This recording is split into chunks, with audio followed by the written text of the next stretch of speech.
Hello guys, welcome to my new blog. আমার যে একটা আমি যে ব্লগ করি বা ভিডিও করি আমি সেটাই ভুলে গেছিলাম। সকাল থেকে এতটা তাড়াহুড়োর মধ্যে ছিলাম, ওই জন্য মাঝ রাস্তা বলতে আমি পুরো যেখানে যাচ্ছি তার অর্ধেক রাস্তা চলেই এসেছি, অর্ধেকের বেশি চলে এসেছি।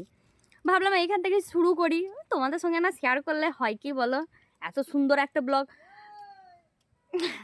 রাস্তায় অনেক লোক আসছে, আমার হাসিও পাচ্ছে মাঝ রাস্তায় এরকমভাবে কথা বলতে, ক্যামেরা দেখে দেখে অনেকজন আমাকে দেখছে। তো দেখো ব্লগটা কীরকম লাগে কমেন্টসে জানাবে সবাই। এটা খুব ইন্টারেস্টিং ব্লগ হতে চলেছে আমার জীবনের প্রথম, মানে আমার জীবনে বলতে যতদিন ব্লগ করেছি তার মধ্যে প্রথম। দেখতে থাকো পুরো ব্লগটা। এই ব্লগটার মধ্যে অনেক কিছুই তোমরা দেখতে পাবে, একটা ব্লগের মধ্যে সবই দেখতে পাবে। এই তো মিষ্টি নিয়ে চলে যাচ্ছি, কত সুন্দর সাজিয়েছে দেখো রাস্তাটা। এটা হচ্ছে খেলার গেট। চলো দেখো পুরোটাই বলছি, কেন এসেছি, কি জন্য এসেছি, সব কিছুই। এই তো চলে এলাম। এই মানুষটাকে তোমরা যারা আগে আমার ব্লগে দেখেছো তারা জানো কে। এটা আমার মা। হ্যাঁ, আমি মাদের বাড়ি এসেছি। তারপর বেরিয়ে পড়লাম পানি খাওয়ার পর। একটা গিফট নেব, ওই জন্য কেন নিয়েছি সেটাও একটু পর বলছি। চলে এলাম গিফটের দোকানে। তারপর এই তো নিয়ে নিলাম, এই গিফটটা আমার পছন্দ হয়েছিল এই জন্য এটাই নিয়ে নিলাম এক দেখায়।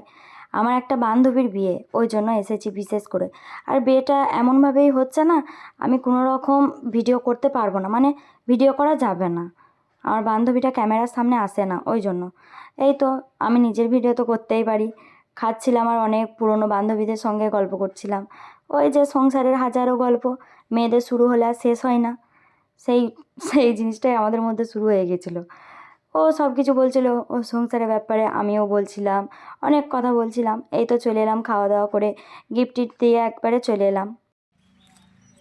আমাদের গ্রামে আজকে ফাইনাল খেলা, প্রায় 1 মাস চলছিল খেলাটা, আজকে তারই ফাইনাল। ওই জন্য বিশেষ করে আমি আসতাম বিকালবেলা ওই বিয়েটার জন্য, আরও তাড়াতাড়ি এলাম। চলো খেলা ওইখানে নিয়ে যাই, তোমাদেরকেও দেখাই আমাদের গ্রামের খেলা কীরকম কি হচ্ছে বা কতটা কি হয়েছে, সবই দেখাবো, চলো আমার সঙ্গে। তারপর চলে যাচ্ছি আমরা খেলার মাঠে।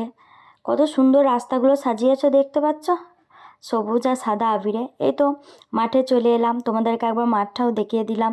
এটা কত সুন্দরভাবে সাজিয়েছে দেখো, লাইট দিয়ে চারিদিকটা। আর ভিড়টা দেখো, আর ওই দিকে ব্লু আর সাদা ড্রেসে ওগুলো আমাদের স্কুলের ছেলেমেয়েরা। নিজেদের ছোটোবেলাটাও মনে পড়ে গেল, আমরা অনেক এরকমভাবে দাঁড়িয়ে থেকেছি মাঠে। এই তো তারপর কিছুক্ষণ পর খেলা শুরু হয়ে গেল। হ্যাঁ, আমাদের গ্রামে ফুটবল খেলাই হচ্ছে, ওটা বলতেই ভুলে গিয়েছিলাম। তারপর কিছুক্ষণ খেলা দেখার পর আমরা চলে যাচ্ছি বাড়ি।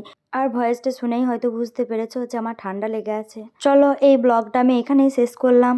কেমন লাগলো সবার কমেন্টসে জানাবে। আর ইউটিউব থেকে দেখে থাকলে সাবস্ক্রাইব করে দেবে, আর ফেসবুক থেকে দেখে থাকলে ফলো করে দেবে।